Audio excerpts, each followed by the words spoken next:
అని చిన్నప్పటి జ్ఞాపకాలతో ఉండడం చాలా సంతోషకరంగా ఉంది. మళ్ళీ అన్నట్టుగా మళ్ళీ కూడా ఈ ప్రోగ్రామ్స్ ఏదో ఈ రోజు పెట్టుకున్నాం అయిపోయిందని కాకుండా మంచి చెడులు ఆపద సంపద ఉంటుంది.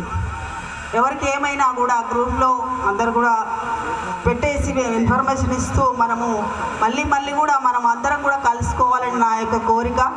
ఎవరు ఇప్పటికే లైఫ్ అంతా కూడా ఎండింగ్ స్టేజ్కి వచ్చింది. ఒక మాట చెప్పాలంటే 90% అయిపోయిందని నేను అనుకుంటున్నా. మొన్ననైతే నేను అవుట్ రైట్లో అయినా, అంటే వడదెబ్బ తాకి.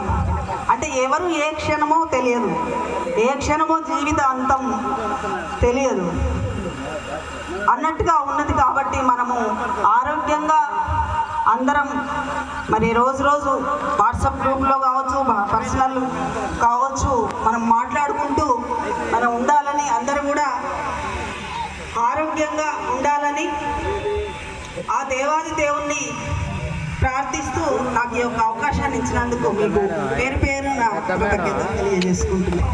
మర్చిపోయినా సార్, 6th క్లాస్లో సార్ గారిది సిగ్నేచర్ పెడతారు కదా మనకు, చూసినాక సిగ్నేచర్ ఆ ప్రోగ్రెస్ పెడతారు కదా సిగ్నేచరు.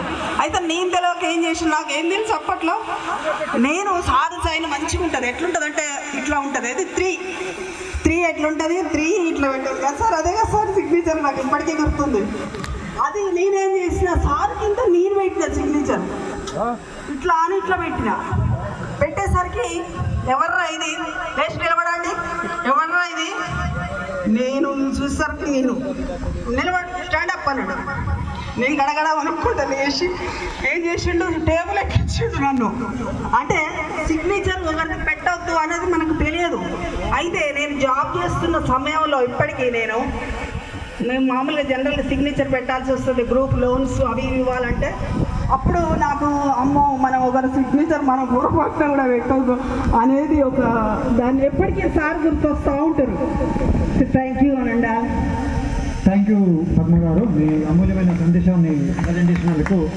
నెక్స్ట్ పెండ విజయ, నెక్స్ట్ ప్రమీల బూర్పుల. పెండం విజయ.